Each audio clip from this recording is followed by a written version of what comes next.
On n'arrête pas avec les découvertes, les convocations pour audition. L'affaire Martinez-Zogo fait découvrir chaque jour le côté sombre de nos personnalités, hommes politiques, militaires, hommes d'affaires et hommes d'église.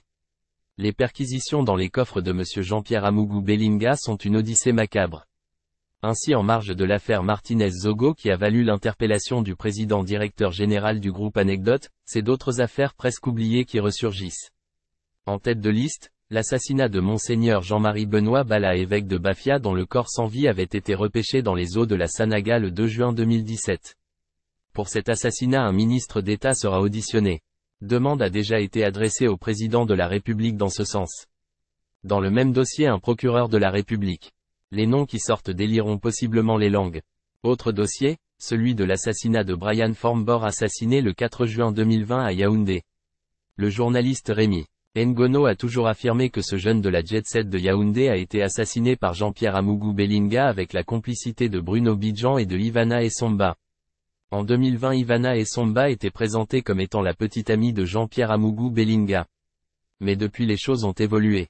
Amougou Belinga s'est marié pour la 3e fois avec la fille de Etundi Enso et Melissa dans une cérémonie courue par tout le Cameroun. Ivana quand elle est devenue Madame Bidjan. Les deux femmes sont amies et ont donné chacune un enfant à leur époux respectif. Aujourd'hui les enquêteurs veulent comprendre ce qui se joue dans ces deux couples. Voilà qui justifie la convocation de la maman de Brian Formbor au CED et l'incarcération de Bruno Bidjan et de son épouse. Autre dossier, celui de Vincent Sosten-Fouda. En perquisitionnant l'immeuble Ekang ce jeudi 9 février, les enquêteurs ont mis la main sur des échanges d'une autre nature. Ces échanges impliquent notamment un ministre en fonction, le journaliste Ernest Obama alors directeur général de Vision 4, M. Essama Luc Marie Benjamin employé de Vision 4, un ancien député du Mfundi et un colonel de gendarmerie. Les enquêteurs vont notamment essayer de comprendre comment Amougou Belinga est entré en possession des images intimes de l'universitaire et homme politique camerounais. Pourquoi les images ont été envoyées à l'épouse de Madame Aubry Fouda, fille de Madame le maire de Lille et épouse de Vincent Sosten-Fouda à partir d'un serveur du CED. En rappel, le 16 novembre 2017 à la stupéfaction de tous les téléspectateurs, Vision 4 diffusait dans son édition de 20h un papier signé Sidoine Moncam aujourd'hui en service à la CRTV dans lequel l'homme politique était présenté dans sa nudité. Vision 4 pendant une semaine reviendra à la charge avec un documentaire signé Ernest Obama. Vincent Sosten-Fouda, un prince nu. Aujourd'hui les enquêteurs veulent savoir qui sont les différents acteurs recrutés ça et là et présentés comme membres d'une même famille. Il s'agit de Madame Elundou, mère de Monsieur Essama Luc Marie Benjamin et du colonel Mesmin Elundou. Monsieur Pierre Niemek présenté comme philosophe.